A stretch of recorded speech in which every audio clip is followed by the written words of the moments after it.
Hello mga palangga, ipasyal ko kayo dito sa loob ng Venice.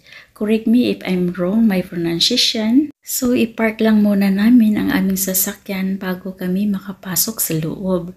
Ayan, makikita natin yung mga building, ang gaganda, as in wow, talagang nag-enjoy ako. Ang makita niyo po dito sa loob, ayan, river po siya at ang ganda. Ayan, talagang nag-enjoy ako kasi first time ko talagang nagpunta dito. At dito naman ay maraming restaurant. Iba-iba ang restaurant dito. May Italiano, Amerikano, and Koreano. So, maganda po talaga at ang ganda po mag-dine in dito. Kasi ang sasarap po ng kanilang mga food at ang ganda-ganda ng kanilang, ang building dito ay talagang maganda. Ayan, so dito sa loob dito ay mayroong bangka. So ngayon pupunta ako doon sa kabila at mag-inquire ako kung magkano yung bangka. Ayan, so picture muna ang inyong karwakwak na lola. Talaga pong nag-enjoy ako dito kasi first time ko pong pumunta dito. Ayan, kung makikita nyo dyan, river po, ang ganda. So ayan, maraming nagpipicture kasi talagang mag-i-enjoy po kayo dito. Kaya lang sandali lang po kami nagpunta dito dahil talagang wala sa plano ang aming pagpunta dito. Ayan, nagpipicture sila. Ayan. At ayan, nagpipicture sila dito sa Acrobat. Ayun, o di ka dito magpa-picture. Ayan, so makikita nyo dito sa ilalim ng tulay ay yung, ayan, dito naman ay yung mga wine, yung magtitinda ng mga alak. Ayun, so picture muna tayo dito at suriin natin ang napakagandang lugar. Ayan po, napakaganda po ang kanilang mga building, as in, malinis po talaga. So talagang pinupuntahan po ito ng mga turista. Ayan po, kung makikita nyo po dyan, ayan, ang ganda, as in, talagang nag-enjoy ako. Ayan, yung banda dito ay yung cinema.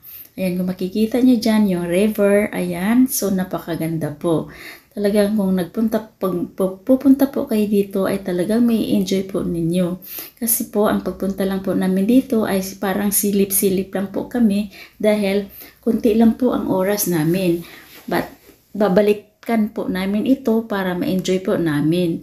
Ayan po, kung makikita nyo po, ang ganda-ganda talaga. Yung table nila dito, ayan, yung under ng bridge nila ay nandoon yung mga bangka. So dito po kami sasakay. Kaya lang po, nag-inquire lang po kami muna dahil sa wala nga po kaming time, but next time, pagbalik po namin dito ay sasakay na po talaga kami ng bangka. Ayan po, yung bangka dito po ay 500 pesos lang naman po. For 15 to 30 minutes ang sabi nila. Ayan, kung makikita nyo po, ang mga turista ay nagbabangka. Ayan po, talagang mai-enjoy po ninyo dito kung makikita po ninyo. Yan po sila ay mga turista.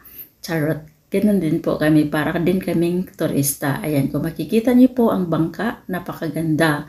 So talagang next time pagbalik po namin dito ay talagang sasakay na po kami.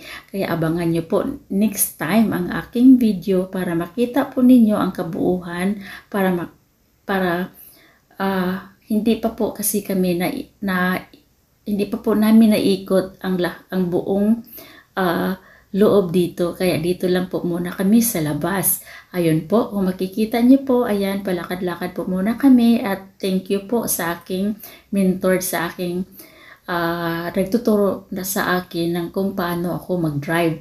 Ayan po, nagpapasalamat po ako sa kanya dahil wala po siyang sawa sa pagtuturo sa akin.